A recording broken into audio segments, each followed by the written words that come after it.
दोस्तों, यूपीएससी की दुनिया में आप आए तो दो लोगों के बारे में आपको जरूर पता होना चाहिए।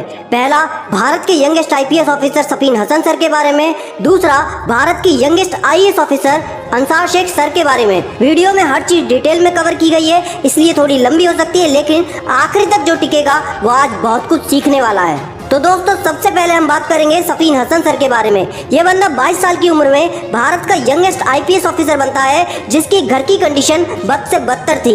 सफीन हसन सर के साथ जिंदगी में बहुत बुरा हादसा हुआ था, जो कि बहुत फेमस है। 8:30 बजे उनका एक एक्सीडेंट हुआ और 9 बजे उनका मेंस का पेपर लिखने जाना था। उनका लेफ्ट हैंड पूरी तरह से फ्रैक्चर हो गया था, लिगामेंट डैमेज था और सर से खून बह रहा था। लेकिन सफीन सर कहते हैं, उस टाइम मैंने एक चीज डिसाइड की और मैंने इस चीज पर ध्यान दिया कि मेरा राइट हैंड बिल्कुल सुरक्षित है, मैं लिख सकता हूँ। तो उन्होंने उसी क्षण डिसाइड किया कि मैं एग्जाम हॉल में एग्जाम लिखने जाऊंगा, ना कि अपनी किस्मत पर बैठकर यहाँ पे रोऊंगा। ये जवाब अक्सर सफीन हसन सर उन लोगों को देते हैं जो उनको कहते हैं कि सफीन जी आप तो बहुत लकी हैं। और सफीन सर मुस्कुरा कर कहते हैं कि भगवान भी बहादुरों का साथ देता है। उनके अनुभव से हमको ये सीखने को मिलता है, जीवन में हर चीज में रिस्क है, लेकिन जहाँ रिस्क है वहाँ प्रॉफिट भी तो है। तो हमें हमेशा अपना फोकस रिस्क पर नहीं प्रॉफिट पर रखना चाहिए। सफीन सर की जिंदगी का एक और वाक्य है जिससे मैं खासा प्रभावित हूँ। सफीन सर स्ट्रॉन्गली बिलीव करते हैं ऑप्टिमम यूजेज ऑफ टाइम में। जैसा कि आप सभी को पता है, सफीन सर ने अपने पहले अटेम्प्ट में यूपीएससी क्लियर करने के लिए दिल्ली के बाजीराव इंस्टीट्यूट में कोचिंग ज्वाइन की थी। वहाँ पर 500 बच्चों की एक क्लास होती थी।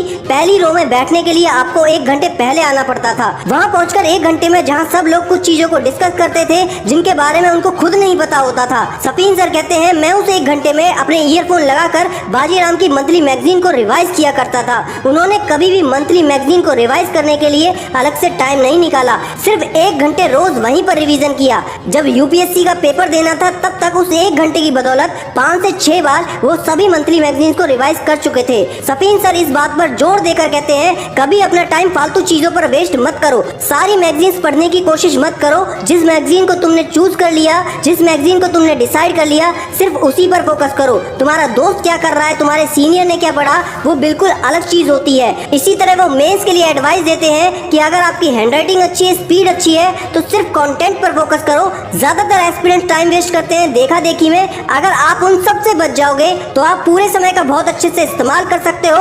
ऑलवेज रिमेंबर दैट 1000 सिलेक्शन मतलब 1000 types of strategies. Safeen sir से एक चीज बहुत अच्छे से सीखने को मिलती है, वो कहते हैं किसी एक की भी स्ट्रेटेजी को फॉलो करने की जरूरत नहीं है। उनका एक स्टेटमेंट बहुत फेमस है, मैंने लक्ष्मीकांत कभी नहीं पढ़ी। वो किताब जो एक यूपीएससी एस्पिरेंट के लिए बहुत जरूरी है, बाइबल की तरह होती है, वो उन्होंने कभी नहीं पढ़ी। कहने का मतलब ये है, उन्होंने दूसरे राइटर की बुक को अच्छे से पढ़ा क्योंकि वो उनको अच्छे से समझ आई।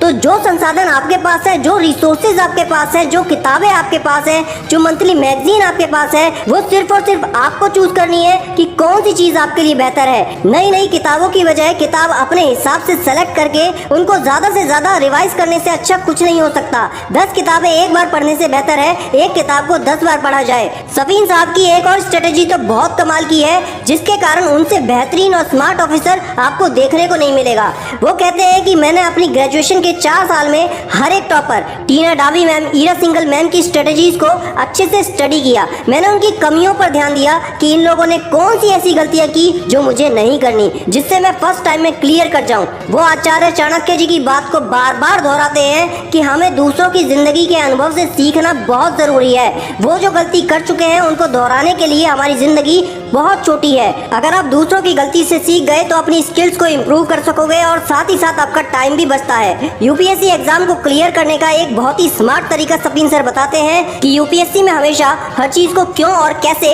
इस तरह से देखा जाता है। क्या नुकसान है, क्या फायदे हैं, ये आपको देखना है, उसे कैसे इम्प्रूव करना है। अगर ये सब सोचने में आप कामयाब रहे तो यूपीएससी इज ऑल योर्स और आप हर क्वेश्चन को बहुत आराम से कर सकते हैं। सबसे जरूरी बात जो आपको सीखनी है वो है माइंडसेट। सफीन सर कहते हैं कि अक्सर लोग मुझसे पूछते हैं कि सर आपने 1 साल की तैयारी में फर्स्ट टाइम में यूपीएससी क्लियर कैसे कर लिया, ये बहुत बड़ी बात है। लेकिन इसके पीछे सफीन सर बहुत गंभीरता के साथ कहते हैं, भले ही मैंने 1 साल की तैयारी करी हो, लेकिन मेरा माइंडसेट ऑफिसर बनने का प्राइमरी कक्षा से था।